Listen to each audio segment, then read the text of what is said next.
All right, so I just wanted to go over these bars and these chainsaws. This is the Greenworks 82 CS34 and the Ego CSX5000. So the tailstock on the Greenworks and the Ego pretty much lines up exactly. The Ego bar is a little bit fatter, but you see these line up. The holes are the same size and the same distance. And the difference is the Ego oils through this hole. There's one on the other side too.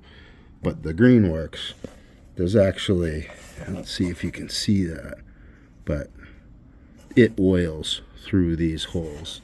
All right, I cleaned that Greenworks out. I just wanted to make it, try to get this focused so anyone can see that how it works. This hole oils the bar.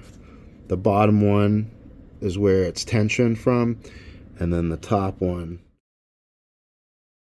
slotted right out to the bar. Let's see if you can see light through there, but it goes, the oil comes through that hole and goes up to the chain running down the bar. But the way that this is set up, where that Ego has the zigzag oiler, you can put this on and it lines up. You could run this Greenworks bar. Let me get it mounted on there. You could run this Greenworks bar on the Ego because it lines up with the oiler there. You can see that oil would come through this hole, which is how this bar gets oiled. But let's take a look here. These two bars are used. This is a Husqvarna, and this is a Husqvarna. This is off a 460 Rancher. So you see these holes, the way they line up. They're a little bit fatter. So the oiling hole is in a fairly similar place. And if you line these holes up, you'll see the big hole's the same, basically. But the smaller holes on the, let's try to get that lined up there. So it's pretty much the same. Maybe the Ego hole's slightly longer. And you see that the holes on the Ego are smaller, and they're maybe slightly further out, but because of where that oiling hole is, that's going to line up with that oiler, and it fits on here. And so there's a little bit of wiggle room here, but this will still tension the bar when you put the chain on it. And this oiler, because it has that little zigzag where it goes up, it's going to line up with that hole, and it's going to oil through that hole.